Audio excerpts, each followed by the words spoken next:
मुंबईमध्ये झालेल्या रात्रीच्या पावसानंतर अनेक ठिकाणी खरं तर पाणी साचलेलं होतं। मात्र आज सकाळपासून मुंबईतली परिस्थिती आपल्याला सुरळीत असल्याचं पाहायला मिळतंय। सध्या मी मुंबईतल्या या माहीम जंक्शनच्या इथे आहे आणि याच ठिकाणी आपण पाहतो आहोत की पावसाने विश्रांती घेतल्यानंतर आता सगळी जी वाहतूक आहे ती सुरळीत झालेली आहे।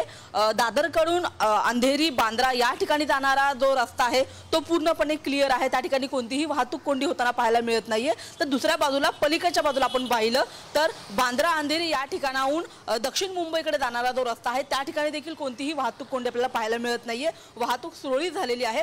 अशाच पद्धतीने काल रात्री झालेल्या पावसामुळे अनेक ठिकाणी पाणी साचलं होतं आणि त्याच्यामुळे रेल्वेच्या ज्या लोकल आहेत त्या देखील खरं तर उशिराने धावत होत्या। मात्र आज आपण पाहत आहोत की तिन्ही जे रेल्वे मार्ग आहेत ते अगदी सुरळीत आहेत आणि त्याच्यामुळे आज सकाळपासूनच पावसाने घेतलेल्या विश्रांतीमुळे मुंबईकर देखील थोडेसे सुखावलेले आहेत। कारण की सकाळची वेळ असते, कामाची गडबड असते आणि अशा वेळी पाऊस पडल्यामुळे किंवा वाहतूक कोंडी झाल्यामुळे किंवा पाणी साचल्यामुळे अनेक अडचणींना सामोरं जावं लागतं। मात्र सध्या तरी पावसाने विश्रांती घेतली त्यामुळे मुंबईकरांच्या आजच्या दिवसाची सुरुवात चांगली झाली आहे म्हणावं लागेल।